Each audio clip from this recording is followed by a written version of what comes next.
Okay మా recording start అయింది. మీరందరూ కూడా మీ నేమ్స్ ఒకసారి చాట్ బాక్స్లో టైప్ చేయండి, అటెండెన్స్ క్యాలిక్యులేట్ అవుతుంది. నేమ్స్ టైప్ చేయడం కంప్లీట్ అయిన తర్వాత లెసన్లోకి వెళ్దాం.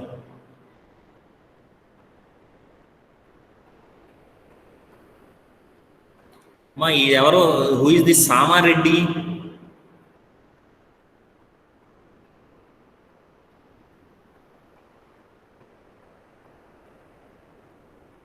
నేమ్ కొత్తగా కనిపిస్తుందమ్మా. ఎవరన్నా వేరే నంబర్తో జాయిన్ అయ్యారా? వేరే నేమ్తో?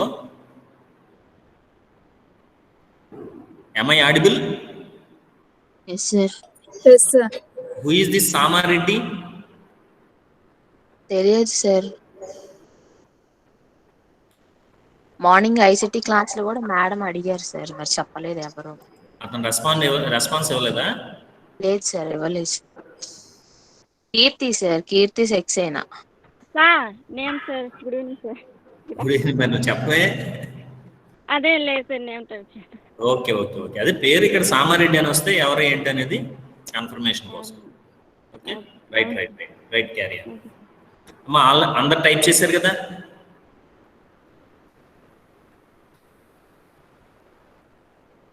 Yes sir. ఓకే. ఇప్పుడు last class qualities of mathematics text book సంబంధించి కొన్ని క్వాలిటీస్ డిస్కస్ చేసాము. అందరూ చూసారా? చూడని వాళ్ళు ఎవరైనా ఉన్నారా? చూసాం sir. Okay okay. 3 qualities discuss చేసామమ్మా. మొత్తం స్క్రీన్ కనిపిస్తుంది కదా? Yes sir. Okay. Qualities of a good mathematics text బుక్లో 7 క్వాలిటీస్ని తీసుకుని ఆ 7 క్వాలిటీస్ పరంగా మ్యాథమెటిక్స్ టెక్స్ట్ బుక్ అనేది గుడ్ మ్యాథమెటిక్స్ టెక్స్ట్ బుక్ ఏ విధంగా ఉండాలని డిస్కస్ చేస్తున్నాం. దాంట్లో ఫిజికల్ ఫీచర్స్ కంప్లీట్ చేసాం, అబౌట్ ఆధార్ కంప్లీట్ చేసాం, కంటెంట్ కంప్లీట్ చేసాం. Next 4th one is organization and presentation. అంటే ఆ కంటెంట్ ఏదైతే ఉందో ఆ కంటెంట్ని ఏ విధంగా ప్రజెంట్ చేశారు, టెక్స్ట్ బుక్లో చాప్టర్ వైజ్గా ఏ విధంగా ఆర్గనైజ్ చేశారు, కూర్పు చేశారు. ఆర్గనైజ్ అంటే 1 by 1 ఫ్రేమ్ చేయడం అనమాట. అది ఏ విధంగా ఫ్రేమ్ చేశారు అనేది ఆ లక్షణాల పరంగా కూడా మంచి టెక్స్ట్ బుక్ ఏ విధంగా ఆర్గనైజ్ చేస్తే లేదా ఏ విధంగా ప్రజెంట్ చేస్తే కంటెంట్ని అది మంచి టెక్స్ట్ బుక్ అనిపించుకుంటుంది అనే విషయాన్ని కూడా ఇక్కడ మీకు కనిపిస్తున్నటువంటి ఈ 9 క్వాలిటీస్ ఆధారంగా మనం డిస్కస్ చేద్దాం. First one, it should provide for individual differences. వ్యక్తిగత భేదాలకు అవకాశం ఉండేలాగా, పరిగణలో తీసుకునేలాగా కంటెంట్ అనేది ఆర్గనైజ్ చేయడం కానీ ప్రజెంట్ చేయడం కానీ ఉండాలి. అంటే ఇక్కడ వ్యక్తిగత భేదాలకు అవకాశం ఉండేలాగా అంటే it should meet the needs of students of wearing abilities, interest and attitudes. అంటే ఒక టెక్స్ట్ బుక్ ప్రిపేర్ చేస్తే ఒక క్లవర్ స్టూడెంటే చదువుతాడని కాదు, గ్రూప్ ఆఫ్ క్లవర్ స్టూడెంట్స్ చదువుతారని కాదు, లేదా group of poor students, backward students చదువుతారని కాదు, లేదా గ్రూప్ ఆఫ్ యావరేజ్ స్టూడెంట్స్ చదువుతారని కాదు. ఒక టెక్స్ట్ బుక్ అనేది అన్ని రకాలైనటువంటి విద్యార్థులకి సపోర్ట్ చేసేలాగా టెక్స్ట్ బుక్ అనేది ఉండాలి. అంటే ఇండివిజువల్ డిఫరెన్సెస్ని దృష్టిలో పెట్టుకొని కూడా టెక్స్ట్ బుక్లో కంటెంట్ అనే దాన్ని కూర్పు చేసేటంగా విధానంలో కానీ ప్రజెంట్ చేసే విధానంలో కానీ ఆ జాగ్రత్తలు తీసుకొని ప్రజెంట్ చేయాలి. ఆ విధంగా ప్రజెంట్ చేస్తే అది మంచి టెక్స్ట్ బుక్ అని అనిపించుకుంటుంది. There should be sufficient provision for revision, practice and review. There should be sufficient provision for revision, practice and review. అంటే టెక్స్ట్ బుక్లో ఆ ప్రజెంటేషను లేదా ఆర్గనైజేషన్ ఏ విధంగా ఉండాలంటే రివ్యూ చేయడానికి అవకాశం ఉండాలి. ఆ కంటెంట్ అనేది ఆ విధంగా కూర్పు చేయబడాలి. టెక్స్ట్ బుక్లో మ్యాటర్ ఆ విధంగా ప్రజెంట్ చేయబడాలి. ప్రాక్టీస్ చేయడానికి అవకాశం అంటే ఏంటి? ఎవరైనా చెప్పగలరా? రివిజన్ చేయడానికి ఓకే, మళ్ళీ చదువుకోవచ్చు. ఆ విధంగా టెక్స్ట్ బుక్ ప్రింట్ చేసి ఉంటే మళ్ళీ దాన్ని చదువుకోవడం రివిజన్కి ఉపయోగపడుతుంది. What is the practice? Practice చేయడానికి కూడా అనుకూలంగా ఉండాలి. ఆ విధంగా ఆర్గనైజేషన్ కానీ ప్రజెంటేషన్ కానీ ఉండాలి. కంటెంట్ వెరీ పర్టికులర్గా కంటెంట్ ప్రజెంటేషన్ ప్రాక్టీస్ చేయడానికి అనుకూలంగా ఉండాలంట. What is mean? మాదిరి ప్రశ్నలు ఎక్కువగా ఇవ్వాలి సార్.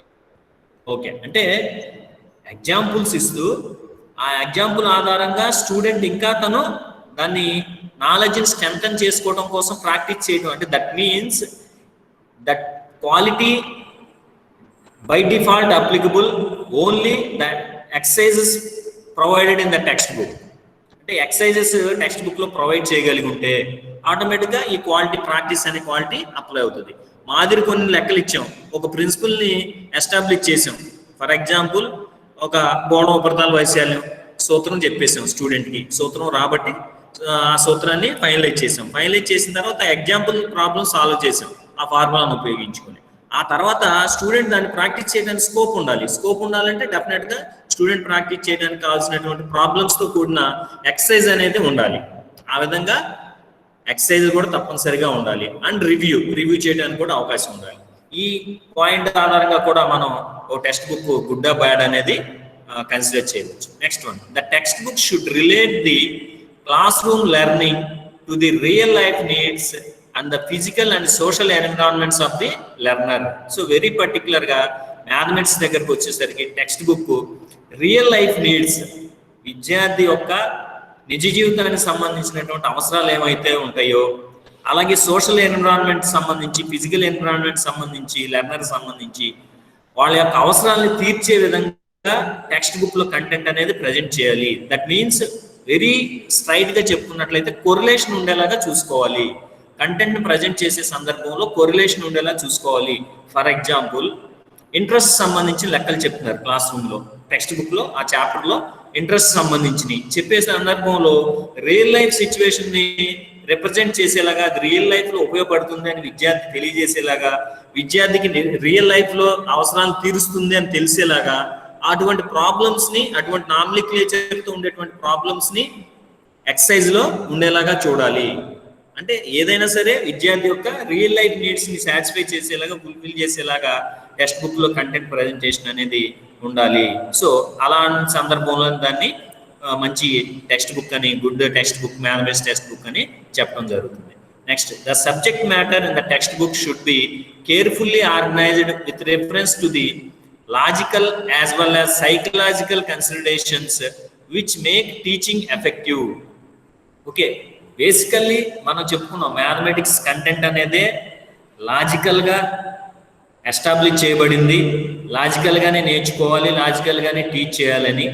సో కాబట్టి మ్యాథమెటిక్స్ టెక్స్ట్ బుక్ లో ఉండేటువంటి కంటెంట్ ప్రజెంటేషన్ ఎప్పుడు కూడా లాజికల్ గా ఉండాలి, అలాగే సైకలాజికల్ గా ఉండాలి. ఈ రెండు ప్రిన్సిపల్స్ ని దృష్టిలో పెట్టుకొని ఆ టెక్స్ట్ బుక్ లో డిఫరెంట్ చాప్టర్స్ లో ఉండేటువంటి కంటెంట్ ని ఆర్గనైజ్ చేయాల్సిన అవసరం అనేది ఉంది. Okay, next one, the content should be organised in the increasing order of the difficulty.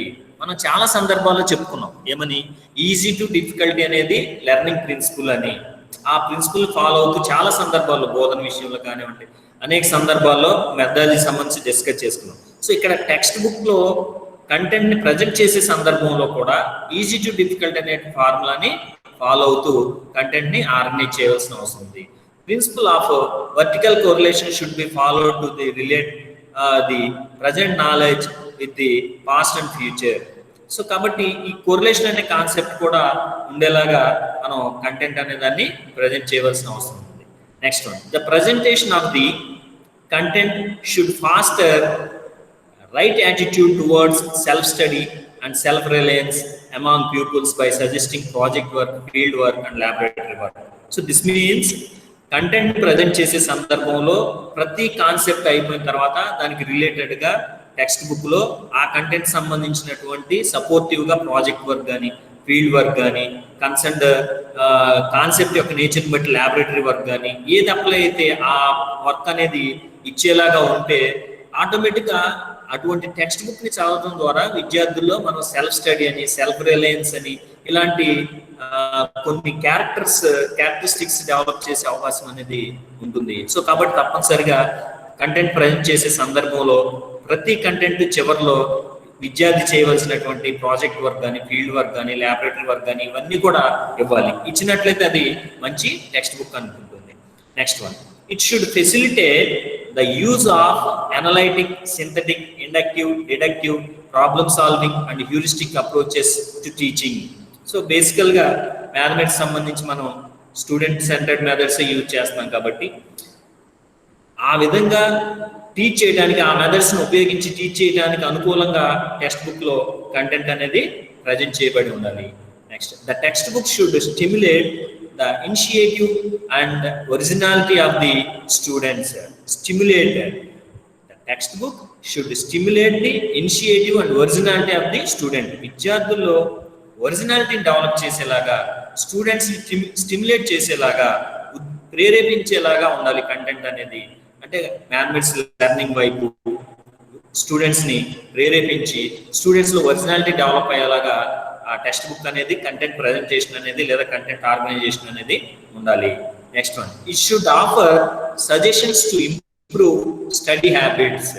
So విద్యార్థుల్లో అభ్యసన లక్షణాన్ని అంటే స్టడీ హ్యాబిట్స్ ని డెవలప్ చేయడానికి కావాల్సినటువంటి సజెషన్స్ కూడా ఈ కంటెంట్ ప్రజెంటేషన్ లో భాగంగా ఉండేలాగా చూసుకోవాలి. సో ఈ క్వాలిటీస్ ఆర్గనైజేషన్ అండ్ ప్రజెంటేషన్ పరంగా ఈ క్వాలిటీస్ కనుక ఉన్నట్లయితే దాన్ని మంచి టెక్స్ట్ బుక్ అని చెప్పుకోవచ్చు. Next one is language. What is the language? Language అంటే ఏంటి? టెక్స్ట్ బుక్ లో కంటెంట్ ని ప్రజెంట్ చేసే లాంగ్వేజ్. అంటే లాంగ్వేజ్ ఏ విధంగా ఉండాలి, ఓకే, ఆధార్ ఏ విధంగా ఉండాలో డిస్కస్ చేసాం. ఓకే, మనం ఇందాక చెప్పుకున్నట్లుగా ఫిజికల్ ఫీచర్స్ ఏ విధంగా ఉండాలో డిస్కస్ చేసాం, అలాగే కంటెంట్ ఏ విధంగా ఉండాలో డిస్కస్ చేసాం, ఆర్గనైజేషన్ అండ్ ప్రజెంటేషన్ ఏ విధంగా ఉండాలో డిస్కస్ చేసాం. Next one is language. The language used in the text book should be simple and easily understandable and with in the grasp of the people. అంటే మీరు గమనించినట్లయితే కొన్ని బుక్స్ చదువుతుంటే, text books పర్టికులర్గా మనం కొన్ని ఇంగ్లీష్ మీడియం బుక్స్ చదువుతూ ఉంటే పక్కన డిక్షనరీ, అడ్వాన్స్డ్ డిక్షనరీ ఉంటే కానీ ఆ టెక్స్ట్ బుక్లో ఇన్ఫర్మేషన్ని, మనం చదివే ఇన్ఫర్మేషన్ని పూర్తి స్థాయిలో అవగాహన చేసుకోలేము.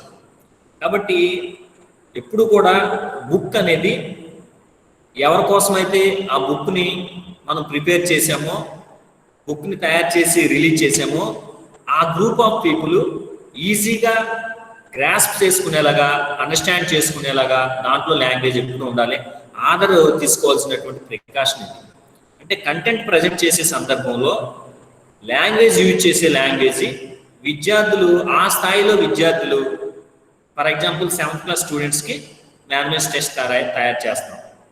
అప్పుడు దాంట్లో ఉన్న కంటెంట్ ప్రజెంటేషన్ ఆ స్థాయి విద్యార్థులకి అనుకూలంగా వాళ్ళు అవగాహన చేసుకునేలాగా, ఆ కాన్సెప్ట్ని వాళ్ళు గ్రాస్ప్ చేసుకునే వాళ్ళగా లాంగ్వేజ్ అనేది ఈజీ లాంగ్వేజ్ ఉండేలాగా మనం చూసుకోవాలి. సో మన దగ్గర లాంగ్వేజ్ కమాండ్ ఉందని చెప్పేసి difficult words, difficult terms use చేసి కంటెంట్ ని ప్రజెంట్ చేసినట్లయితే డెఫినెట్ గా ఆ టెక్స్ట్ బుక్ అనేది కొంతమంది ఇంట్రెస్ట్ గా కవర్ పేజీ చూసో, లేకపోతే ఆధార్ పేరు చూసో, టైటిల్ చూసో టెక్స్ట్ బుక్స్ కొనేస్తారు. తర్వాత లోపలికి వెళ్ళే కొంది ఆ ఉన్నటువంటి టెర్మినాలజీ, లాంగ్వేజ్ డిఫికల్ట్ వలన, అర్థం చేసుకోవడానికి ఉండేటువంటి డిఫికల్ట్ వలన ఆటోమేటిక్గా తర్వాత బుక్ అనేది ఎప్పుడు చూసినా కొత్త బుక్ లానే, న్యూ బుక్ లానే ఉంటుంది. ఎందుకంటే దాన్ని రెఫర్ చేయరు కాబట్టి అది ఎప్పుడు న్యూ బుక్ లానే ఉంటుంది. సో అలాంటి పరిస్థితి రాకూడదు. టెక్స్ట్ బుక్స్ ఎప్పుడు కూడా కంటెంట్ ప్రజెంట్ చేసే సందర్భంలో విద్యార్థులకు అందరికీ అవగాహన అయ్యేలాగా, వాళ్ళు గ్రాస్ప్ చేసుకునే విధంగా లాంగ్వేజ్ అనేది ఉండాలి. The style and vocabulary used should be suitable to the age group of students for whom the text book is return. So vocabulary, ఆ పదాలు, ఉపయోగించే పదాలు, వాటి యొక్క స్టైల్, ఇవన్నీ కూడా విద్యార్థుల యొక్క స్థాయికి తగిన విధంగా ఉండాలి. The terms and symbols used must be those which are popular and internationally accepted. So ఇక్కడ మనం పర్టికులర్గా ఇది మ్యాథమెటిక్స్ చాలా ఇంపార్టెంట్. ఎందుకంటే మ్యాథమెటిక్స్ లాంగ్వేజ్ ఆఫ్ నంబర్స్ అన్నాం, లాంగ్వేజ్ ఆఫ్ సింబల్స్ అన్నాం, లాంగ్వేజ్ ఆఫ్ నోటేషన్స్ అన్నాం, various definitions, number of definitions చెప్పుకున్నాం.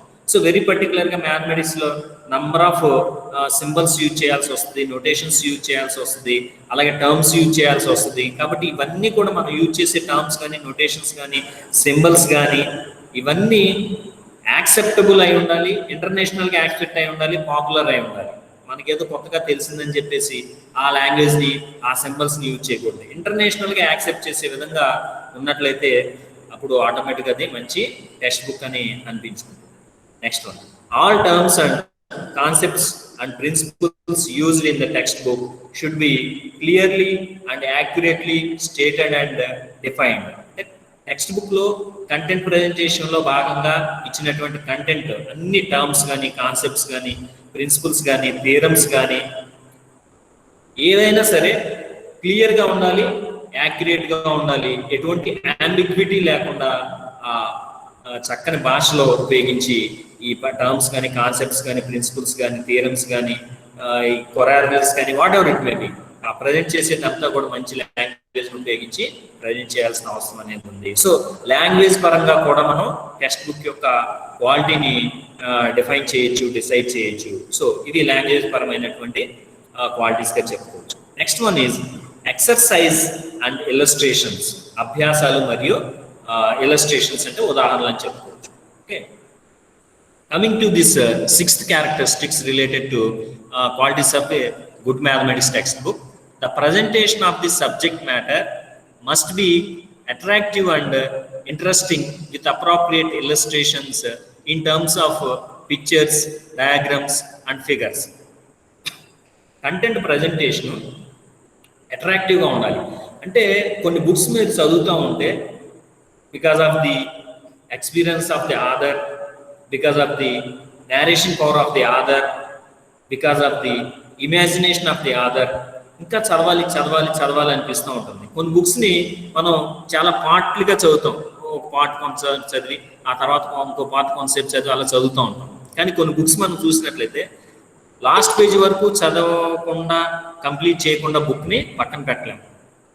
That is the capability of the author యొక్క ప్రజెంటేషన్ స్టైల్ కావచ్చు, నేరేటింగ్ పవర్ కావచ్చు, ఇమాజినేషన్ పవర్ కావచ్చు, అతను ఇచ్చేటువంటి ఇల్లస్ట్రేషన్స్ కావచ్చు, దాంట్లో ఉపయోగించేటువంటి డయాగ్రామ్స్ కావచ్చు, పిక్చర్స్ కావచ్చు, whatever it may be. అంత ఇంట్రెస్టింగ్గా ఉండి కొన్ని బుక్స్ కంటిన్యూగా కంప్లీట్ అయ్యే వరకు చదువుతూనే ఉంటాం.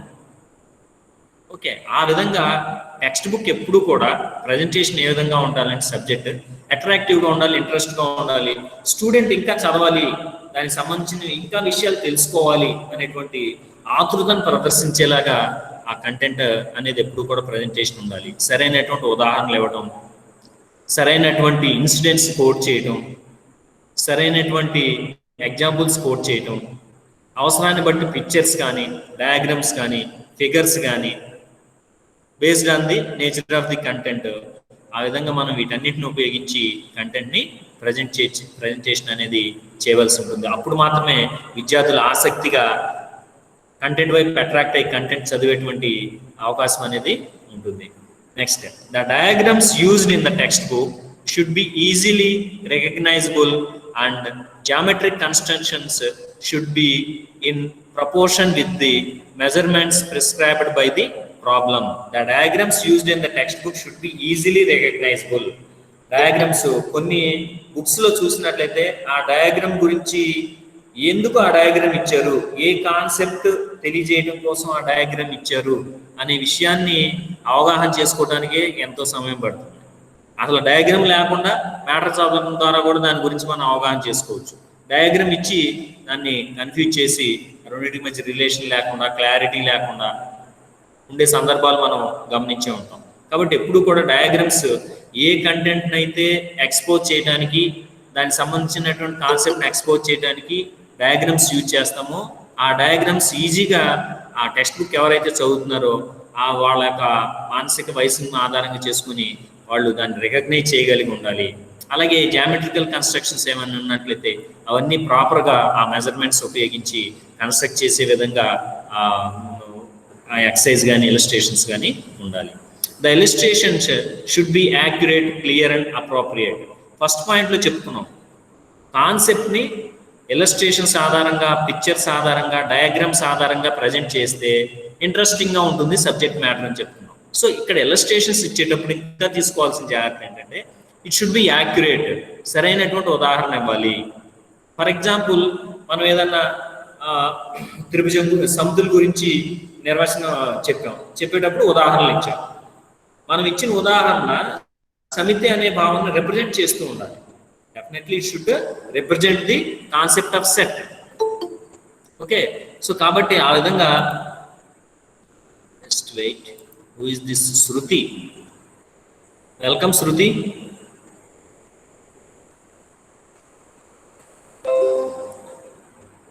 Okay, right. Next one. It should provide adequate opportunities to motivate the students to solve problems by presenting adequate number of worked out problems and problems constructed from daily life. కాబట్టి తప్పనిసరిగా problems విషయంలో ఇక్కడ మనం exercise గురించి illustrations గురించి చెప్పుకుంటాం కాబట్టి exercise లో ఉండే ప్రాబ్లమ్స్ స్టూడెంట్ కి మోటివేట్ చేసే విధంగా, ఎడిక్వేట్ నాలెడ్జ్ ఇచ్చే విధంగా ప్రాబ్లమ్స్ అన్ని ఉండాలి అంటే ఆ మోటివేట్ చేయాలి. ఎక్సర్సైజ్ అనేది కంప్లీట్ చేసేటువంటి విధంగా స్టూడెంట్ మోటివేట్ చేయాలంటే దానికి కావాల్సినటువంటి ఎగ్జాంపుల్ ప్రాబ్లమ్స్ ఇవ్వాలి. Worked out problems means example problems ఇచ్చినట్లయితే వాటిని ఆధారంగా చేసుకొని, వాటి నాలెడ్జ్ ఆధారంగా చేసుకొని స్టూడెంట్ మోటివేట్ అయ్యి ఎక్సర్సైజ్ లో ఉన్నటువంటి ప్రాబ్లమ్స్ కూడా ఈజీగా కంప్లీట్ చేసే అవకాశం ఉంటుంది. At the same time daily life related గా ఉండేటువంటి ప్రాబ్లమ్స్ కూడా కన్స్ట్రక్ట్ చేసి ఎక్సర్సైజ్ లో ఉండేలాగా చూసుకోవాలి. అంటే ఇక్కడ ప్రతి మ్యాథమెటికల్ కాన్సెప్ట్ డైలీ లైఫ్ లో డైరెక్ట్ గా ఎక్స్పీరియన్స్ అవుతుంది, యూజ్ అవుతుంది అని చెప్పలేము. కాబట్టి కాన్సెప్ట్ యొక్క నేచర్ని బట్టి డైలీ లైఫ్ లో డైరెక్ట్ గా యూజ్ అయ్యి విద్యార్థి సెన్స్ చేసేటువంటి అవకాశం ఉన్నటువంటి సందర్భంలో ఆ డైలీ లైఫ్ సిచ్యువేషన్ ని ఇన్కార్పొరేట్ చేసుకుంటూ కావాల్సినటువంటి ఉదాహరణలో ప్రాబ్లమ్స్ ని తయారు చేసి అటువంటి వర్డ్స్ తో ప్రాబ్లమ్స్ తయారు చేసి ఎక్సర్సైజ్ లో ఉంచినట్లయితే స్టూడెంట్ రికగ్నైజ్ చేస్తాడు, ఓకే ఇలాంటి సిచ్యువేషన్ మనకి రియల్ లైఫ్ లో వస్తుంది కాబట్టి మనం వీటి గురించి బాగా తెలుసుకోవాలి. సో మ్యాథమెటిక్స్ మన నిజ జీవితంలో ఉపయోగపడుతుంది అనేటువంటి భావన విద్యార్థిలో కలుగుతుంది. సో ఫర్ ఎగ్జాంపుల్ వడ్డీ లెక్కలే చెప్పుకున్నాం, ఇందాక చెప్పుకున్నట్లుగా వడ్డీ లెక్క రియల్ లైఫ్ లో ఉపయోగపడుతుంది. వడ్డీ లెక్కలకు సంబంధించినటువంటి ప్రాబ్లమ్స్ ఎక్సర్సైజ్లు ఇచ్చే సందర్భంలో డైరెక్ట్ గా ప్రాబ్లం ఇవ్వచ్చు. అసలు 3000, అసలు 10,000, వడ్డీ 2 రూపాయలు వడ్డీ, 1 సంవత్సరం కాలం తర్వాత ఎంత చెల్లించాలి అని ప్రాబ్లం ఇవ్వచ్చు. అలా కాకుండా ఇప్పుడు చెప్పుకున్నట్లుగా రియల్ లైఫ్ సిచ్యువేషన్ ని రిలేట్ చేస్తూ ప్రాబ్లం ఇవ్వాలి అనుకున్నప్పుడు అప్పుడు ఏం చేయాలంటే ఇలా ఇవ్వాలి. ఒక రామయ్య అనేటువంటి రైతు తన వ్యవసాయ పనుల నిమిత్తం ఒక వ్యాపారి నుంచి 10,000 రూపాయలు 2 రూపాయలు వడ్డీ చొప్పున అప్పు తీసుకున్నాడు. అతను 1 సంవత్సరం తర్వాత వ్యాపారికి ఎంత చెల్లించవలెను ఇలా క్వశ్చన్ వేసాం, లేక ప్రాబ్లం అలాగిచ్చాం.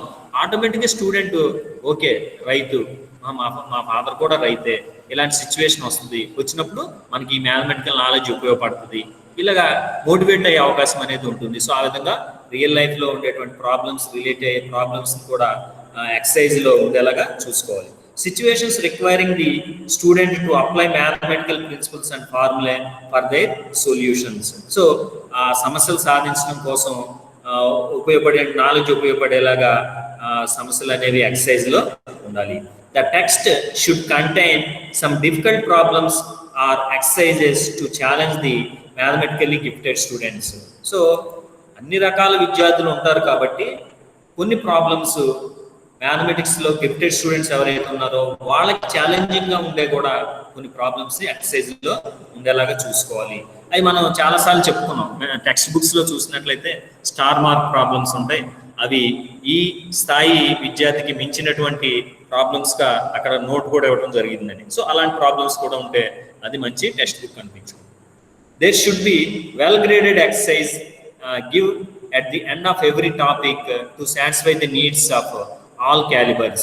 సో ప్రతి కాన్సెప్ట్ అయిపోయిన తర్వాత, ప్రతి టాపిక్ కంప్లీట్ అయిపోయిన తర్వాత, సో ఆ టాపిక్ ఆధారంగా చేసుకుని మంచి ఎక్సర్సైజ్, అన్ని ప్రాబ్లమ్స్ తో కూడుకున్నట్లుగా ఎక్సర్సైజ్ ఇచ్చినట్లయితే అవి అన్ని రకాల విద్యార్థులు సాటిస్ఫై చేసేలాగా ఎక్సర్సైజ్ ప్రాబ్లమ్స్ ఇచ్చినట్లయితే అది కూడా మంచి టెక్స్ట్ బుక్ అనిపించుకుంటుంది. సో ఎనీహౌ ఈ క్వాలిటీస్ ఉండేలాగా ఈ ఎక్సర్సైజ్ అండ్ ఇలస్ట్రేషన్స్ ఉన్నట్లయితే అది మంచి టెక్స్ట్ బుక్ అని చెప్పుకోవచ్చు. Next one, general qualities. The text book should be of latest edition with necessary modifications. ఎప్పుడు కూడా టెక్స్ట్ బుక్ అనేది, ఫర్ ఎగ్జాంపుల్ ఈ సంవత్సరం ప్రింట్ చేస్తున్నారు 7th క్లాస్ స్టూడెంట్స్ కోసం. సో తప్పనిసరిగా ఏమైనా లేటెస్ట్ అప్డేట్స్ ఉన్నా, మోడిఫికేషన్స్ ఉన్నా వాటిని ఇన్కార్పొరేట్ చేస్తూ టెక్స్ట్ బుక్ అనేది ప్రింట్ చేయాలి. అప్డేటెడ్గా ఉండాలి knowledge. The book should be of moderately priced and readily available in the market. ధర చాలా ఇంపార్టెంట్. ప్రతి విద్యార్థి, మనం అన్ని రకాలైనటువంటి స్థాయిల విద్యార్థులకి టెక్స్ట్ బుక్ అనేది కామన్. క్లవర్ స్టూడెంట్ కో టెక్స్ట్ బుక్, యావరేజ్ స్టూడెంట్ కో టెక్స్ట్ బుక్ ఉండదు, అందరికీ కామన్. అలాగే రిచ్ స్టూడెంట్ కోటి, పూర్ స్టూడెంట్ కోటి అలాగే ఉండదు. సో కాబట్టి టెక్స్ట్ బుక్ ప్రైస్ ఎప్పుడు కూడా రీజనబుల్ ప్రైస్ ఉండాలి. అలాగే మార్కెట్లో అవైలబుల్ ఉండాలి. అది ఫ్రీ సప్లై అయితే అవైలబుల్గా అకాడమిక్ ఇయర్ స్టార్ట్ అయ్యేటప్పటికి అవైలబుల్గా ఉంచుకోవాలి. అలాగే సేల్ కోసం అయినా సరే అకాడమిక్ ఇయర్ స్టార్ట్ అయ్యేసరికి అవైలబుల్గా ఉంచాలి. సో కాబట్టి అందుకనే ఈ స్కూలింగ్ వరకు తప్పనిసరిగా గవర్నమెంట్ ఇనిషియేటివ్ తీసుకుని గవర్నమెంట్ టెక్స్ట్ బుక్స్ ముద్రించి స్కూల్స్లో పిల్లలందరికీ, గవర్నమెంట్ స్కూల్లో చదివే పిల్లలందరికీ ఫ్రీగా సప్లై చేయడం జరుగుతుంది. అలాగే మార్కెట్లో కూడా కంపారిటివ్గా తక్కువ రేట్కి సప్లై చేయడం అనేది జరుగుతుంది. అందుకని రీసెంట్గా మనం గమనించినట్లయితే విద్యా సంవత్సరం ప్రారంభం ముందే పాఠ్య పుస్తకాలు మండలాలకి చేరినాయి అని, లేకపోతే కన్సర్న్ స్కూల్స్కి రీచ్ అయినాయని, అలాగే మనం స్టేట్మెంట్స్ చూస్తూ ఉంటాం పేపర్లో అకాడమిక్ ఇయర్ స్టార్టింగ్లో. సో కాబట్టి అది కూడా ఒక క్వాలిటీగా మనం చెప్పుకోవచ్చు. సో ఈ విధంగా ఈ 7 జనరల్ కాన్సెప్ట్ సంబంధించినటువంటి క్వాలిటీస్ ఉండేలాగా చూసుకున్నట్లయితే అది మంచి టెక్స్ట్ బుక్ అని అనిపించుకుంటూ ఉంటుంది. సో ఇక్కడ మళ్ళా ఒక చిన్న ఇన్స్ట్రక్షన్ ఏంటంటే అమ్మా, మీరు గమనించినట్లయితే మీ దగ్గర మీరు reference books, different text books use చేస్తున్నారు. ఆ టెక్స్ట్ బుక్స్లో ఒక్కో దాంట్లో ఒక్కో రకమైనటువంటి క్రైటీరియా కానీ, ఇప్పుడు ఇదే ప్రాబ్లమ్స్ తీసుకున్నట్లయితే qualities of a good textbook, మీ దగ్గర ఉన్నటువంటి మాస్టర్ మైండ్లో ఏదో 3 కేటగిరీస్ తీసుకొని ఆధర్ అని, కంటెంట్ అని, ప్రజెంటేషన్ అని, లేదా సాధారణ విషయాలని అలాగా కేటగిరీస్ తీసుకుని వాటిలో లక్షణాలు వివరించడం జరిగింది. ఓవరాల్గా ఆ డివిజన్ వేరైనప్పటికీ ఓవరాల్గా క్వాలిటీస్ అనేవి అన్నీ ఒకే రకంగా ఉంటాయి. దాదాపుగా మీరు లెసన్ అయిపోయిన తర్వాత మీ దగ్గర ఉన్న రెఫరెన్స్ బుక్స్ కూడా రెఫర్ చేసుకొని మీకు అవసరమైతే మీరు మంచి మెటీరియల్ కావాలంటే మీరు తయారు చేసుకోవచ్చు. మీ యొక్క ఇంట్రెస్ట్, మీ యొక్క దీనికి సంబంధించి దాన్ని ఆధారంగా చేసుకుని. ఓకే, దీన్నే బ్లెండ్గా ఫాలో అవ్వాలని కూడా నేను ఎప్పుడు కూడా నేను చెప్పను. దీన్ని ఫాలో అవుతూనే మీ దగ్గర ఉన్న రెఫరెన్స్ మెటీరియల్ ఇంకా మంచి పాయింట్స్ ఉంటే వాటిని కూడా యాడ్ చేసుకోవచ్చు. Okay, right. నెక్స్ట్ వన్, ఇంకా కొన్ని general issues, other qualities of a good text book. కొన్ని సబ్జెక్ట్ మ్యాటర్కి వచ్చేసరికి ఇట్స్ యూస్ఫుల్నెస్, అంటే మనం ఏదైతే కంటెంట్ అందిస్తున్నామో ఆ కంటెంట్ తప్పనిసరిగా యూస్ఫుల్గా ఉండాలి. అతనికి ఏ రకంగా అయినా సరే, ఏ విధంగా అయినా సరే, ఎన్ని విధాలుగా అయినా సరే యూస్ఫుల్గా ఉండాలి. యూస్ఫుల్నెస్ అంటే ఏంటి, ఎవరైనా చెప్పగలరా? Anybody? Am I audible? Students, am I audible? Okay, ఇక్కడ నేను అదర్ క్వాలిటీస్ కొన్ని డిస్కస్ చేస్తూ సబ్జెక్ట్ మ్యాటర్లో ఇట్స్ యూస్ఫుల్నెస్ అన్నాం. సబ్జెక్ట్ మ్యాటర్ ఏదైతే ఉందో దాని యొక్క ఉపయోగం, అది కూడా మంచి క్వాలిటీలో ఒక క్వాలిటీ అన్నమాట. ఉపయోగం అంటే నిత్య జీవితంలో ఉపయోగపడ్డాం సార్. లేకపోతే అవసరం లేదా మనం టీచ్ చేయకూడదు ఆ కాన్సెప్ట్ని. నిత్య జీవితంలో ఉపయోగపడకపోతే కాన్సెప్ట్ మనం టీచ్ చేయకూడదా? చేస్తున్నాం సార్. ఎందుకు చేస్తున్నాం అంటే ఇక్కడ యూస్ఫుల్నెస్ అంటే అన్ని రకాలుగా విద్యార్థికి ఉపయోగపడాలి, నిజ జీవితంలో తయారీకి ఉపయోగపడాలి, ఉన్నత చదువులకు ఉపయోగపడాలి, బౌద్ధిక విలువలు పెంపొందించుకోవడానికి ఉపయోగపడాలి, మానసిక విలువలు పెంపొందించడానికి ఉపయోగపడాలి, నైతిక విలువలు పెంపొందించుకోవడానికి ఉపయోగపడాలి. అంటే కంటెంట్ అనేది మనం ప్రజెంట్ చేసే కంటెంట్ అనేది అన్ని రకాలుగా విద్యార్థికి ఉపయోగకరంగా ఉండేలాగా చూసుకోవాలి. Next one, proper organisation. సరిగ్గా ఆ కంటెంట్ ని వ్యవస్థీకరించడం. సాధారణంగా మీరు చూసినట్లయితే, మనం టెక్స్ట్ బుక్స్ చూసినట్లయితే కంటెంట్ ఆర్గనైజేషన్, ప్రజెంటేషన్ ఎలా ఉంటుందంటే స్టార్టింగ్ పరిచయం ఉంటుంది, మాత్రికలు అనుకోండి, మాత్రికలు యూనిట్, హెడ్డింగ్ మాత్రికలు అని ఉంటుంది. దాని కింద వెంటనే పరిచయం ఒక పారాగ్రాఫ్ ఉంటుంది. అంటే మాత్రికలు ఎవరు కనిపెట్టారు, దాన్ని ఎవరు ప్రపోజ్ చేశారు, దాన్ని ఎవరు డెవలప్ చేశారు, ఆ డెవలప్ చేసినటువంటి కాలే ఏ దేశానికి సంబంధించినటువంటి మ్యాథమెటిషియన్, అతనికి సంబంధించిన బ్రీఫ్ హిస్టరీ, అలాగా ఒక పారాగ్రాఫ్ ఉంటుంది. ఆ తర్వాత డెఫినేషన్స్ ఉంటాయి మాత్రిక సంబంధించి. ఆ తర్వాత ఆ డెఫినేషన్స్ కూడా ఇల్లస్ట్రేషన్స్ ఆధారంగా డెఫినేషన్స్ ని ప్రజెంట్ చేయడం జరుగుతుంది. ఆ తర్వాత further concept, easy to difficult అని చెప్తున్నాం. నిర్వచనం అయిపోయిన తర్వాత మాత్రికా తరగతి ఆధారంగా చేసుకుని మరికొన్ని నిర్వచనాలు, ఆ తర్వాత మాత్రికల మీద ఆపరేషన్స్, ఎడిషన్ కానీ సబ్ట్రాక్షన్ కానీ, ఇలాగా అదే ఒక క్రమ పద్ధతిలో ఉంటుంది. సో ప్రతి సందర్భంలో ఇందాక చెప్పుకున్నట్లుగా యాక్టివిటీస్, స్టూడెంట్ యాక్టివిటీ కానీ, టీచర్ యాక్టివిటీ కానీ, ఏమైనా ప్రాజెక్ట్స్ వర్క్ ఉంటే ప్రాజెక్ట్ వర్క్ కానీ, ఇవన్నీ కూడా క్రమ పద్ధతిలో టాపిక్ అయిపోయిన తర్వాత మెన్షన్ చేయడం అనేది జరుగుతుంది. సో ఎనీహౌ ప్రాపర్ ఆర్గనైజేషన్ అనేది ఉండాలి. Next one, coverage of the prescribed syllabus. సిలబస్ని కవర్ చేసేలాగా ఉండాలి. అంటే ఇప్పుడు సిలబస్ కామన్గా ఒక బోర్డు కానీ కమిటీ కానీ డిసైడ్ చేస్తే ఆ సిలబస్లో పాయింట్స్ అన్నీ కవర్ అయ్యేలాగా టెక్స్ట్ బుక్ అనేది రాయబడి ఉండాలి. అంటే మీరు గమనించినట్లయితే దీనికి ఎగ్జాంపుల్, ఇప్పుడు మీరు బీఈడి చదువుతున్నారు, బీఈడి టెక్స్ట్ బుక్స్ ఉన్నాయి. మీకు సిలబస్ ముందు మేము ప్రతి సబ్జెక్ట్ టీచరు సిలబస్ చెప్పుకున్నాడు స్టార్టింగ్లో. కొన్ని బుక్స్ చూసినట్లయితే కొన్ని పాయింట్స్ ఆ బుక్స్లో ఆ సిలబస్లో ఉన్న పాయింట్స్ కొన్ని కనిపించవు, వాటికి సంబంధించిన ఎక్స్ప్లెనేషన్ కానీ కంటెంట్ కానీ కనిపించదు. మీరు గమనించి ఉంటే మీకు అలాంటి ఇన్సిడెంట్ ఏమైనా ఎదురై ఉంటే ఎవరికైనా చెప్పండి, ఏ సబ్జెక్ట్ అయినా పర్లేదు, జనరల్ డిస్కషన్ కోసం. ఓకే, సో ఎనీహౌ ఏదైతే ప్రిస్క్రైబ్డ్ సిలబస్ ఉందో సిలబస్ మొత్తాన్ని కవర్ చేసేలా కంటెంట్ ఉండాలి, అదొక point. Accordance with the standard of the students, ప్రీవియస్గా కూడా చెప్పుకున్నాం, విద్యార్థుల యొక్క స్థాయికి తగినట్లుగా కంటెంట్ అనేది, సబ్జెక్ట్ మ్యాటర్ అనేది ఉండాలి. Logical and psychological sequence of presentation, content presentation ఎప్పుడు కూడా లాజికల్ అండ్ సైకలాజికల్గా ఉండాలి. అప్ టు డేట్ కంటెంట్ ఎప్పుడు అప్ టు డేట్, అంటే చేంజెస్ ఏమైనా వస్తే చేంజెస్ని టెక్స్ట్ బుక్లో ఇన్కార్పొరేట్ చేస్తూ ఉండాలి, అప్పుడే అది మంచి టెక్స్ట్ బుక్ అనిపించుకుంటుంది. లాంగ్వేజ్ అండ్ స్టైల్ ఆల్రెడీ మనం డిస్కస్ చేసాం, అయినా సరే simple and clear language, simple language of questions కూడా సింపుల్ లాంగ్వేజ్లో. Number and type of questions, ఎన్ని క్వశ్చన్స్ ఇవ్వాలి, ఎటువంటి క్వశ్చన్స్ ఇవ్వాలి అనేదాన్ని. Use of well defined and authorized technical words, ఇది కూడా మనం డిస్కస్ చేసాం. Free from errors and mistakes, ఇది చాలా జాగ్రత్తగా గమనించాలి. చాలా సందర్భాల్లో కొన్ని టెక్స్ట్ బుక్స్, కొన్ని బుక్స్ చూసినట్లయితే చాలా ఎర్రర్స్ ఉంటాయి, చాలా మిస్టేక్స్ ఉంటాయి. జనరల్గా దీన్ని చాలా తరువుగా స్టడీ చేసి ఎటువంటి ఎర్రర్స్ లేకుండా టెక్స్ట్ బుక్ అంటే చాలామంది విద్యార్థులు ఒక స్టేట్ అకాడమిక్ ప్రోగ్రాంలో ఒక క్లాస్కి టెక్స్ట్ బుక్ తయారు చేస్తే ఆ స్టేట్లో ఆ ఏజ్ గ్రూప్ స్టూడెంట్స్ అందరూ కూడా ఆ టెక్స్ట్ బుక్ చదవటం, వాళ్ళ పేరెంట్స్ దాన్ని చూడటం, ఇవన్నీ కూడా ఫాలో అవడం జరుగుతూ ఉంటాయి. సో కాబట్టి ఎప్పుడు కూడా ఎర్రర్స్ లేకుండా, మిస్టేక్స్ లేకుండా టెక్స్ట్ బుక్ అనేది లాంగ్వేజ్ విషయంలో కానీ స్టైల్ విషయంలో కానీ ఉండేలా చూసుకోవాలి. Next form of price, cost విషయంలో impressive getup. First form of price, form and price, I think it is form and price. Impressive getup, textbook ఎప్పుడు కూడా ఇంప్రెసివ్గా ఉండాలి.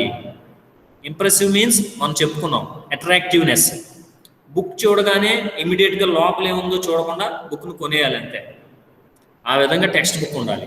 వన్స్ బుక్ కొన్నాము అంటే ఆటోమేటిక్గా దాన్ని ఏదో టైంలో మనం చదవటం అనేది జరుగుతుంది. సో కాబట్టి ఎనీహౌ స్కూల్ కరికులం సంబంధించినటువంటి టెక్స్ట్ బుక్స్, పర్టికులర్గా మ్యాథమెటిక్స్ టెక్స్ట్ బుక్ కూడా ఇంప్రెసివ్గా, అట్రాక్టివ్గా ఉండాలి. ఇంతకుముందు మ్యాథమెటిక్స్ టెక్స్ట్ బుక్స్ నేను చదువుకునే రోజుల్లో, అంతకుముందు టెక్స్ట్ బుక్ చూసినట్లయితే జస్ట్ సింపుల్గా సబ్జెక్టు కింద క్లాసు, ఆ తర్వాత కిందేమో గవర్నమెంట్ ప్రింటెడ్ కాబట్టి ఆంధ్రప్రదేశ్ ప్రభుత్వ ప్రచురణ, అలాగా హైదరాబాద్ ఇలాగ ఉండేవన్నమాట. కానీ నవేడేస్ చూసినట్లయితే మ్యాథమెటిక్స్ సంబంధించి కూడా చాలా అట్రాక్టివ్గా టెక్స్ట్ బుక్ కవర్ పేజెస్ని ప్రింట్ చేయడం అనేది జరుగుతుంది. సో కాబట్టి ఎనీహౌ అట్రాక్టివ్గా టెక్స్ట్ బుక్ అనేది గెటప్ ఉండాలి. గుడ్ అండ్ మిస్టేక్లెస్ ప్రింటింగ్ ఎప్పుడు కూడా చాలా నీట్గా ఉండాలి, అలాగే విజిబుల్గా ఉండాలి, ఎటువంటి తప్పులు లేకుండా ఉండాలి. The type of print according to the age group of the student, విద్యార్థుల యొక్క స్థాయికి తగిన విధంగా ఆ ప్రింట్ టైప్ అనేది ఉండాలి. Clear printing of figures and graphs figures ఎప్పుడు కూడా క్లియర్గా ఉండాలి. ఇది జాగ్రత్తగా తీసుకోవాల్సిన విషయం, ఎందుకంటే కంటెంట్ బాగానే ఉంటుంది, ఆ కంటెంట్ని ఎలివేట్ చేయడానికి కావాల్సినటువంటి డయాగ్రామ్ కానీ, ఫిగర్ కానీ, గ్రాఫ్ కానీ సరిగా విజిబుల్గా ఉండదు, ప్రాపర్గా క్లియర్గా ఉండదు, దాంట్లో ఉన్నటువంటి టర్మ్స్ కానీ పార్ట్స్ కానీ సరిగా విజిబుల్గా ఉండవు, అప్పుడు నో యూజ్ అనమాట. అలాగే యూజ్ ఆఫ్ గుడ్ పేపర్, మంచి క్వాలిటీ పేపర్ని యూజ్ చేస్తూ దీన్ని బుక్ని తయారు చేయవలసి ఉంటుంది. సో అంతేకాకుండా ప్రైస్ విషయంలో కూడా, ఇక్కడ ప్రైస్ అన్నా కానీ ప్రైస్ సంబంధించి మెన్షన్ చేయలేదు, ఇందాక చెప్పుకున్నట్లుగా అందరికీ ఫీజిబుల్గా ఉండేలాగా ప్రైస్ అనేది పెట్టవలసిన ఆవశ్యకత అనేది ఉంటుంది. Next Aadhaar and publication, qualification, rank and teaching experience of the Aadhaar.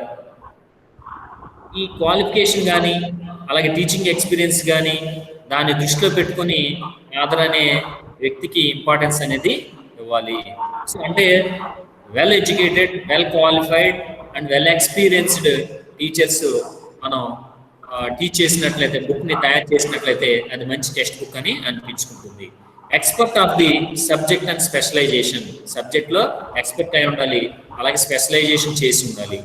Reputation of the publisher, publisher విషయంకి వచ్చేసరికి పబ్లిషర్ కూడా మంచి రిప్యుటేషన్ ఉన్నటువంటి పబ్లిషర్. ఇక్కడ టెక్స్ట్ బుక్స్, మనం స్కూల్ టెక్స్ట్ బుక్స్కి వచ్చేసరికి ఈ రిప్యుటేషన్ ఆఫ్ ది పబ్లిషర్ అనేది పెద్ద కన్సిడరబుల్ పాయింట్ కాదు. ఎందుకని ఎవరైనా చెప్పగలరా?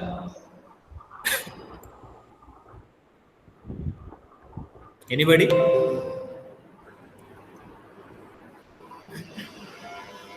Please respond quickly. మళ్ళీ చెప్పండి sir. Reputation of the publisher, ఇది కూడా క్వాలిటీస్ ఆఫ్ టెక్స్ట్ బుక్ లో ఒక పాయింట్ అన్నమాట. మంచి టెక్స్ట్ బుక్ అనిపించుకోవాలంటే పబ్లిషర్. చాలా మంది టెక్స్ట్ బుక్స్ కొనేవాళ్ళు జనరల్ గా చూసేది ఇంకో పాయింట్ ఏంటంటే దీన్ని ఎవరు పబ్లిష్ చేశారు అనేది కూడా చూసి బుక్ కొంటారు. సో అది కూడా క్వాలిటీ కింద చెప్పడం జరిగింది మంచి టెక్స్ట్ బుక్ కి. కానీ ఇప్పుడు మనం ప్రజెంట్ స్కూల్ కరికులం సంబంధించి టెక్స్ట్ బుక్స్ గురించి, మ్యాథమెటిక్స్ టెక్స్ట్ బుక్ గురించి డిస్కస్ చేస్తున్నాం కాబట్టి ఈ పాయింట్ డిఫాల్ట్ గా అప్లై అవుతుంది అంటున్నాను.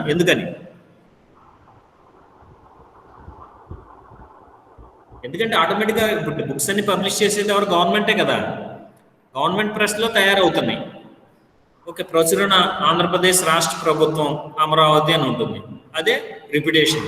మించిన రిప్యుటేషన్ అవసరం లేదు. Okay, next year of publication, ఏ సంవత్సరంలో దాన్ని పబ్లిష్ చేయబడింది అంటే ఆధారపరంగా, పబ్లికేషన్ పరంగా ఈ పాయింట్స్ ని దృష్టిలో ఉంచుకొని మన quality of a good text book ని మనం కన్సిడర్ చేయొచ్చు. సో ఇవి టెక్స్ట్ బుక్ క్వాలిటీకి సంబంధించినటువంటి ఆస్పెక్ట్స్ గా మనం చెప్పవచ్చు. సో ఇంకా మీరు నేను ముందు చెప్పినట్లుగా మీరు మీ దగ్గర ఉన్నటువంటి బుక్స్ చూసినట్లయితే ఇంకా కొన్ని వేరే పాయింట్స్, వేరియస్ ఎక్స్ప్లెనేషన్ ఉండొచ్చు. సో బేసికల్గా ఇది ఈ పాయింట్స్ ఆధారంగా చేసుకుని మంచి టెక్స్ట్ బుక్ ని మనం అసైన్ చేయడం జరుగుతుంది, క్వాలిటీస్ ని. Next concept assessment of good text book. Assessment of good text book, good mathematics text book అంటే ఇప్పుడు వరకునేమో మనం మంచి మ్యాథమెటిక్స్ టెక్స్ట్ బుక్ ఉన్నటువంటి లక్షణాలని తెలుసుకున్నాం. నెక్స్ట్ కాన్సెప్ట్ ఏంటంటే వాటిని బేస్ చేసుకుని critical analysis of secondary school mathematics text book, critical analysis of secondary school mathematics text book.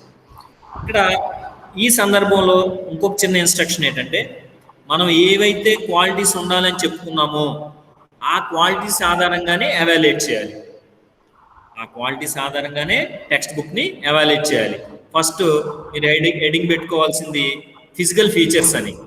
Heading పెట్టుకుని ఈ పాయింట్స్ అన్ని మెన్షన్ చేసుకొని ఈ క్వాలిటీ ఉందా లేదా టిక్ మార్క్ పెట్టుకోవాలి. ఈ క్వాలిటీ ఉందా లేదా టిక్ మార్క్ పెట్టుకొని ఆ విధంగా మనం అనాలిసిస్ చేయొచ్చు. అంటే మీకు ఎగ్జామినేషన్ పాయింట్ ఆఫ్ వ్యూలో క్వశ్చన్ అడగవచ్చు. ఒకసారి అప్లికేషన్ ఓరియంటెడ్గా అడగడం జరిగింది. ప్రస్తుత రాష్ట్ర ప్రభుత్వం ప్రచురిస్తున్నటువంటి 10వ తరగతి పాఠ్య పుస్తకాన్ని, గణిత పాఠ్య పుస్తకాన్ని ఉత్తమ పాఠ్య పుస్తక లక్షణాల ఆధారంగా మూల్యాంకనం చేయండి అని. ఉత్తమ పాఠ్య పుస్తక లక్షణాల ఆధారంగా మూల్యాంకనం చేయండి అని. ఏం చేయాలి అప్పుడు మీరు? ఎనీబడి?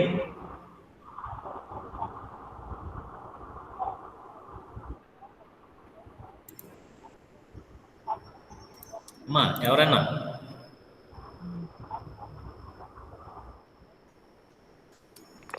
సార్ ఏం చేయాలి? 10వ తరగతి పాఠ్యపుస్తకం ఆధారంగా ఉత్తమ అంటే క్వశ్చన్ ఎలాగిచ్చాడంటే రాష్ట్ర ప్రభుత్వం ప్రచురిస్తున్న 10వ తరగతి గణిత పాఠ్య పుస్తకాన్ని ఉత్తమ పాఠ్య పుస్తక లక్షణాల ఆధారంగా మూల్యాంకనం చేయండి అన్నాడు. ముఖ చిత్రం చూసుకుంటాం సార్ పవర్ పేజ్. అంటే అప్పుడు ఏం చేయాలంటే ఇప్పుడు వరకు మనం ఏవైతే qualities of a good text book discuss చేసామో ఆ పాయింట్స్ అన్ని దాంట్లో ఉన్నాయో లేవో మనం వెరిఫై చేసుకుంటాం. అంతే, ఆ పాయింట్స్ అన్ని రాసుకొని ఆ పక్కన ఉంటే టిక్ మార్క్ లేదంటే ఇంటూ మార్క్ పెట్టుకొని వెళ్ళాలి. అలా పెట్టుకొని వెళ్ళి లాస్ట్ లో ఒక పారాగ్రాఫ్ ఆ టెక్స్ట్ బుక్ గురించి ఓవరాల్ గా ఆ టెక్స్ట్ బుక్ క్వాలిటీ ఎలాగుందనేది డిస్క్రిప్షన్ లో రాయవలసి ఉంటుంది. ఓకే, సో జనరల్ గా దీనికి డిఫరెంట్ ఆథర్స్ డిఫరెంట్ స్కేల్స్ కూడా ఇవ్వడం జరిగింది ఈ టెక్స్ట్ బుక్ ఎవాల్యుయేషన్ కోసం. అంటే critical analysis of mathematics text book కోసం డిఫరెంట్ ఆథర్స్ డిఫరెంట్ స్కేల్స్ కూడా ఇవ్వడం జరిగింది. సో ఇక్కడ మీరు ఎంతమంది James series textbook follow అవుతున్నారు? ఇంగ్లీష్ మీడియం వాళ్ళు అందరు జేమ్స్ సిరీసేనా? Yes sir. ఇంగ్లీష్ మీడియం అందరు జేమ్స్ సిరీసే. సో దాంట్లో బేసికల్ గా 3 సైడ్ హెడింగ్స్ తీసుకొని mechanical aspect, author, organization and presentation of the subject matter. ఈ 3 మీ స్క్రీన్ మీద కనిపిస్తూ ఉంది స్లైడ్ లో. ఆ 3 ఫీచర్స్ ని ఆధారంగా చేసుకుని టెక్స్ట్ బుక్ ఎవాల్యుయేషన్ ఎలా చేయాలి అనేది ఇవ్వడం జరిగింది. అంటే క్వశ్చన్స్ ఇచ్చాడు, ఆ క్వశ్చన్స్ దగ్గర మీరు ఆన్సర్ టెక్స్ట్ బుక్ ని ఎవాల్యుయేట్ చేసే సందర్భంలో నోట్ చేసుకోవాలి. ఇక్కడ చూసినట్లయితే మెకానికల్ ఆస్పెక్ట్ లో how far is the selection of print size for the main text exercises and formula appropriate. అంటే ప్రింటింగ్ సైజ్ ఏ విధంగా ఉంది, అప్రోప్రియేట్ గా ఉందా లేదా అని అక్కడ దాని ఎదురుగా మీరు ఆన్సర్ రాసుకోవాలి. Yes appropriate, otherwise no, yes or no, అలాగా ఆన్సర్స్ రాసుకోవాలి.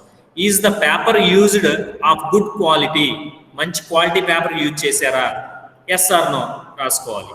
In your opinion is the size of the book suitable for the age group of the students.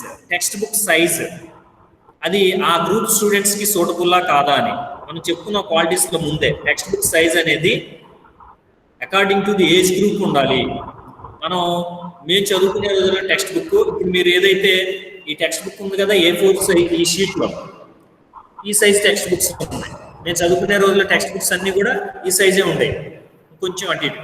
కానీ ఇప్పుడు A4 సైజ్, మీ రికార్డ్స్ ఉన్నాయి కదా, మీ రికార్డ్ సైజులో టెక్స్ట్ బుక్స్ ఇప్పుడు print చేయడం జరుగుతుంది.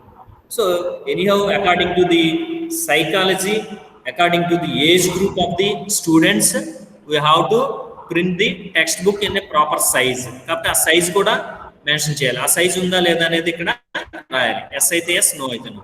Is the price of the book reasonable, text book యొక్క price reasonable గా ఉందా లేదా అని. మీరు ఎప్పుడైనా స్కూల్ బుక్స్ కొన్నారా? టెక్స్ట్ బుక్స్ ఎవరైనా కొన్నారా? కొన్నాం సార్. మామూలుగా ఈ స్కూల్ టెక్స్ట్ బుక్స్ ఎంత ఉంటాయి ప్రైస్? అంటే క్లాస్ కి వేరియేషన్ వచ్చింది సార్. వేరియేషన్ ఉంటుంది. ఫర్ ఎగ్జాంపుల్ ఇప్పుడు మీరు ఇంగ్లీష్ మీడియం స్టూడెంట్స్ ఉన్నారు, జేమ్స్ సిరీస్ టెక్స్ట్ బుక్ ఉన్నారు, లేదా తెలుగు మీడియం స్టూడెంట్స్ ఉన్నారు, మాస్ మైండ్ టెక్స్ట్ బుక్ ఉన్నారు. ఇప్పుడు ప్రతి టెక్స్ట్ బుక్ అరౌండ్ 150 అలా ఉంది, అంతే కదా? అవును సార్. కానీ నెంబర్ ఆఫ్ పేజెస్ వచ్చేసరికి మన గవర్నమెంట్ మన టెక్స్ట్ బుక్ సైజ్ కంటే తక్కువ సైజ్ ఉంటాయి. కానీ మన school text books number of pages ఎక్కువ ఉన్నా కూడా అరౌండ్ 100 లోపే ఉంటాయి వీలైనంత వరకు టెక్స్ట్ బుక్ ప్రైస్ కూడా. ఎందుకంటే ఇందాక చెప్పుకున్నాం, అన్ని రకాలైనటువంటి అన్ని కేటగిరీస్ స్టూడెంట్స్, పూర్ స్టూడెంట్స్ కావచ్చు, యావరేజ్ స్టూడెంట్స్ కావచ్చు, అలాగే రిచ్ స్టూడెంట్స్ కావచ్చు, ఎవరైనా ఎఫర్ట్ చేయగలిగి ఉండేలాగా ప్రైస్. అందుకని గవర్నమెంట్ దీన్ని ప్రింట్ చేయడం జరుగుతుంది. సో అదే బుక్ ని ప్రైవేట్ సెక్టర్ కి ఇచ్చేసి కంటెంట్ ఇచ్చి ప్రింట్ చేయమంటే ఒక్కోడు 100, 200, 300 అలా కూడా ప్రైస్ పెట్టే అవకాశం అనేది ఉంటుంది. సో కాబట్టి ప్రైస్ ఎలా ఉంది, ఎనీహౌ ఎవాల్యుయేట్ చేసేటప్పుడు ప్రైస్ ఎలా ఉంది అనేది కూడా ఎవాల్యుయేట్ చేయాలి. Does the book contain printing errors? If so, is there any errata sheet in the book? అంటే మిస్టేక్స్ ఏమైనా ఉన్నాయా టెక్స్ట్ బుక్ లో, అది కూడా పరిశీలించాలి. సాధారణంగా కొంతమంది ప్రింట్ అయిపోయినాక మిస్టేక్స్ ఏమైనా ఉంటే లాస్ట్ లో ఒక షీట్ మెన్షన్ చేస్తారు, షీట్ ఇస్తారు అనమాట. ఆ షీట్ లో ఎక్కడ ప్రింటింగ్ మిస్టేక్ ఉంది, దాని కరెక్ట్ ఫామ్ ఏంటి అనేది ఓ టేబుల్ రూపంలో ఉంటుంది అనమాట. సో అలాంటి షీట్ ఏమన్నా ఎంక్లోజ్ చేశారా, ఎస్ ఆర్ నో రాయాలి. Is the binding strong and durable? Binding strong గా ఉందా, డ్యూరబుల్ గా ఉందా? కొన్ని బుక్స్ చూసినట్లయితే మనం కొన్ని ఇంటికి తీసుకొచ్చిన తర్వాత విత్ ఇన్ వీక్ డేస్ లో పేజెస్ అన్ని కూడా ఇలా సపరేట్ గా వచ్చేస్తూ ఉంటాయి. సో అలాంటి క్వాలిటీ ఏమైనా ఉందా లేదా, ప్రింటింగ్ అనేది స్ట్రాంగ్ గా డ్యూరబుల్ గా ఉందా లేదా? Okay. Is the cover attractive? Is the design of the cover page appropriate in view of its contents? Attractive ఉందా లేదా? అలాగే ఆ డిజైన్ అనేది ఆ సబ్జెక్ట్ కి రిలేట్ గా, ఆ కంటెంట్స్ కి రిలేట్ గా ఉందా లేదా? ఈ విషయాన్ని కూడా మనం పరిశీలించవలసిన అవసరం అనేది ఉంటుంది. So next one author. Does the author possess required educational qualifications? ఇది ఎలా తెలుస్తుంది మనకి?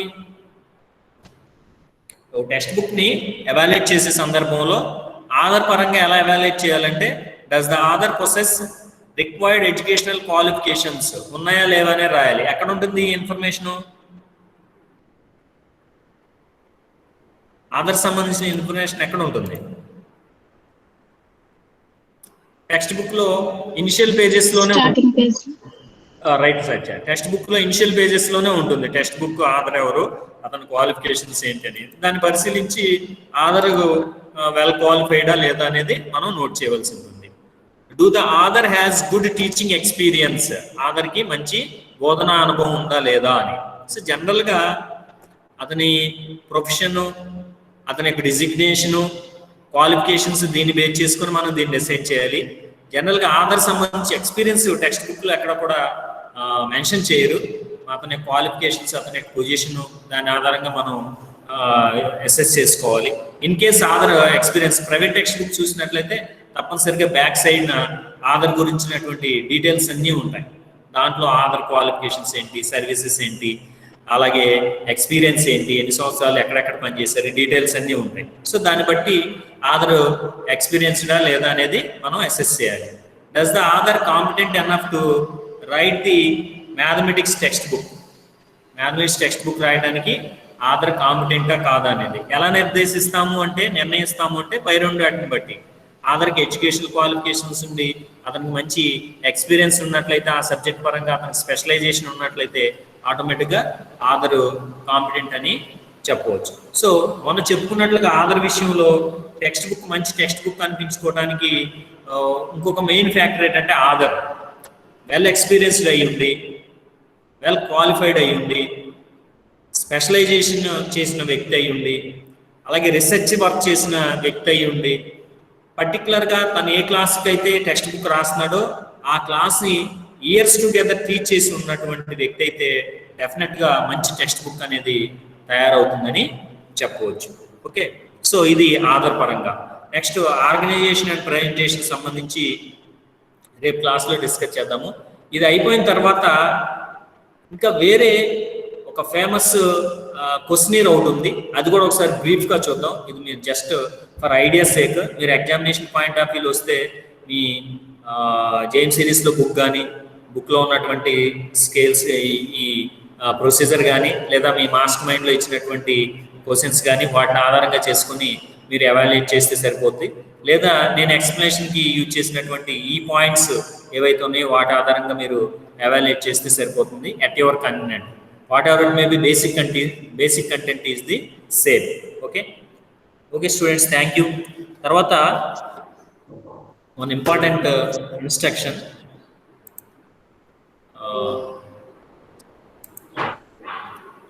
మీరు యాక్టివిటీస్ ఉన్నాయి కదా, యాక్టివిటీస్ ఎంతవరకు కంప్లీట్ చేశారు?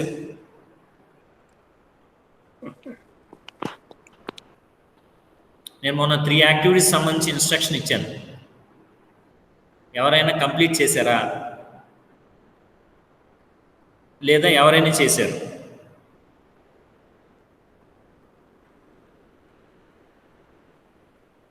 ఓకే, ఎనీహౌ మీరు వీలైన త్వరగా కంప్లీట్ చేసుకోవాలి. మీకు రికార్డ్స్ కూడా వచ్చినాయి అమ్మా, ఆ రికార్డ్స్ మీరు తీసుకెళ్ళాలి. ఎలా తీసుకెళ్ళాలి ఏంటి అనేది మీకు వాట్సాప్ గ్రూప్ ద్వారా ఎలీషా సార్ మీకు కమ్యూనికేట్ చేస్తారు. దాన్ని బట్టి మీరు ఫాలో అయ్యి ఆ రికార్డ్స్ కూడా వీలైన త్వరగా తీసుకెళ్తే మీరు త్వరగా కంప్లీట్ చేయడానికి అవకాశం ఉంటుంది. అట్ ది సేమ్ టైం నేను చాలా సందర్భాల్లో చెప్పాను, థియరీ ప్రాక్టికల్ వరకు ఒకేసారి వచ్చిందంటే ఇబ్బంది పడతారు అని.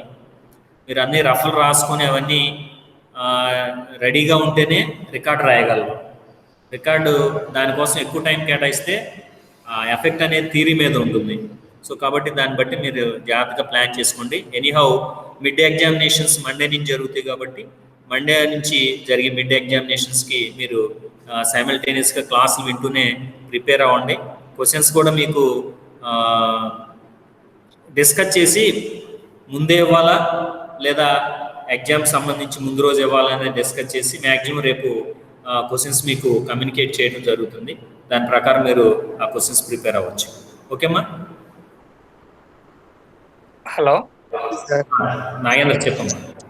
ఫస్ట్ 3 లెసన్స్ ప్రిపేర్ అవ్వమా సార్ అయితే? ఫస్ట్ 3 లెసన్స్ ప్రిపేర్ అవ్వండి. 3 లెసన్స్ లోంచి 6 క్వశ్చన్స్ ఇస్తాను.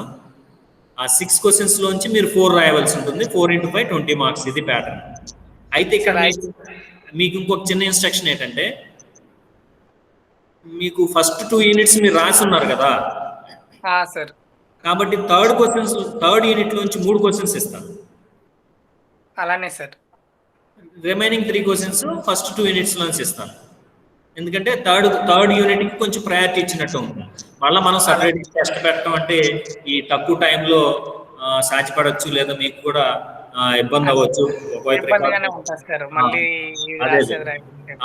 రికార్డ్ రాసుకోవడం, ఇవన్నీ ప్రిపేర్ అవడం ఇబ్బందిగా ఉండొచ్చు. కాబట్టి థర్డ్ యూనిట్ లోంచి నేను ఎక్కువ క్వశ్చన్స్ ఇచ్చి రిమైనింగ్ ఫస్ట్ సెకండ్ యూనిట్ నుంచి ఇస్తాను.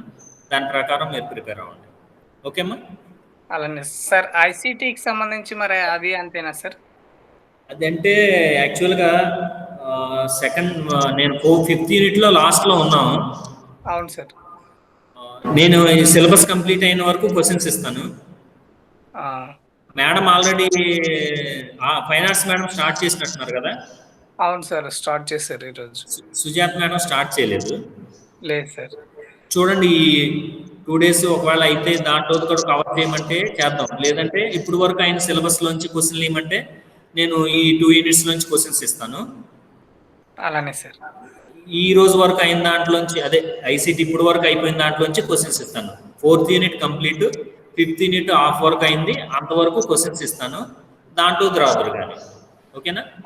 అలానే సార్. ఓకే. అది నేను రేపు ఐసీటీ క్లాస్ ప్లాన్ చేస్తాను ఆన్లైన్లో. అప్పుడు ఒకసారి మళ్ళీ డిస్కస్ చేద్దాం అందరం. Okay sir. Okay. Thank you.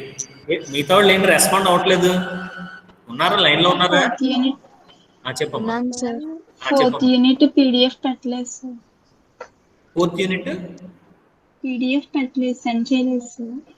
పెడతాను. చెప్పాను కదా, నేను కొంచెం ప్రాబ్లమ్స్ నుండి బయట ఉన్నాను, అందువల్ల క్లాసులు కూడా తీసుకోలేకపోయానని. జస్ట్ ఈ 2 days లో పెట్టేస్తాను వీలైనంత వరకు. ఓకేమ్మా? Okay sir. Third unit questions కూడా పెట్టండి సార్. Third one? ఓకే. ముందేమో ఈ మిడ్కి సంబంధించి క్వశ్చన్స్ ఇస్తాను, సైమల్టేనియస్ గా థర్డ్ యూనిట్ లో క్వశ్చన్స్ కూడా మీకు షేర్ చేస్తాను. Okay sir. ఓకే సార్, మిడ్కి సంబంధించి ఇవ్వండి సార్ ఫస్ట్. మిడ్కే ఇస్తాను. ఫస్ట్ మిడ్కే ఇచ్చేసి ఆ తర్వాత థర్డ్ యూనిట్ క్వశ్చన్స్ ఇచ్చినట్టు నన్ను శ్రీవల్లి ఇవ్వలేదా? ఇచ్చారు లేదు సార్. సార్, లేదు. మరి నువ్వు థర్డ్ యూనిట్ అడుగుతున్నావు? పీడిఎఫ్ లో ఇచ్చారు సార్. క్వశ్చన్స్ లిస్ట్ ఇవ్వలేదు సార్. ఇచ్చినట్టున్నా? ఓకే. సార్ చూస్తానమ్మా ఒకసారి. మనం థర్డ్ యూనిట్ ఐసీటీ రాసుకున్నాం సార్. 2 మ్యాథ్స్ కి సంబంధించి 1 ఐసీటీ రాసాం సార్. ఓకే. సార్ చూస్తాను. నేను చూసి మండే లోపు ఇవన్నీ షార్ట్ కమ్ గ్యాప్స్ ఏమైనా ఉంటాయి అన్నీ కూడా కంప్లీట్ చేస్తాను. ఓకే. సరే సార్. Bye sir. చెప్పమ్మా. యూనివర్సిటీకి వస్తే రికార్డులు ఇచ్చేస్తారా సార్? అంటే ఈ రోజు నేను ఎగ్జామ్ ఫీజు కట్టడానికి వచ్చాను. వచ్చావు ఈరోజు? వచ్చాను సార్. హాస్టల్లో ఉన్నారా? కాదు, మా చుట్టాలు ఇంటి దగ్గర ఉన్నాను. ఓకే. యూనివర్సిటీకి వస్తే ఇచ్చేస్తారు రికార్డ్స్. మీకు అందుబాటులో ఎవరన్నా ఉంటే వాళ్ళ రికార్డ్స్ కూడా తీసుకెళ్ళచ్చు. హాస్టల్ ఓపెన్ చేశారా సార్? లేదు, హాస్టల్ ప్రస్తుతానికి ఓపెన్ చేసే పరిస్థితి లేదు. ఎగ్జామ్స్ గురించి ఆలోచిస్తున్నారు. మరి ఎగ్జామ్స్ సంబంధించి అప్పుడు ఏమైనా ఓపెన్ చేస్తారేమో ఎగ్జామ్స్ వరకు. రికార్డింగ్ మనీ ఎంత సార్? రికార్డ్ అరౌండ్ 250 ఉండొచ్చమ్మా, అరౌండ్ 300. ఓకే. కాబట్టి 300-400 వరకు తెచ్చుకోండి. రేపు వస్తే ఇచ్చేస్తారు కదా సార్? అయితే ఇచ్చేస్తారమ్మా, తప్పనిసరిగా ఇచ్చేస్తారు. ఇంకెవరన్నా నీకు దగ్గరలో ఉన్న వాళ్ళు ఎవరు ఉంటే వాళ్ళ అమౌంట్ కూడా నువ్వు తీసుకొని వాళ్ళకి పంపించగలను అనుకుంటే అలా కూడా ప్లాన్ చేసుకోండి. సరే, thank you sir. Bye, all of you. Thank you sir. వచ్చేలా ఉంటే ఏ టైమింగ్ లో రావాలి సార్? 10 to 5 ఉంటామమ్మా. 10 to 5 వర్క్ చేస్తాం. Okay sir. ఓకే. అందరూ కూడా టైప్ చేశారు కదా? మీ నేమ్స్ లేట్ గా జాయిన్ అయిన వాళ్ళు ఎవరైనా నేమ్స్ టైప్ చేయాలి. టైప్ చేస్తే నేను రికార్డింగ్ స్టాప్ చేస్తాను. అందరూ టైప్ చేశారంటే ఓకే. ఓకే అమ్మా. By, all of you.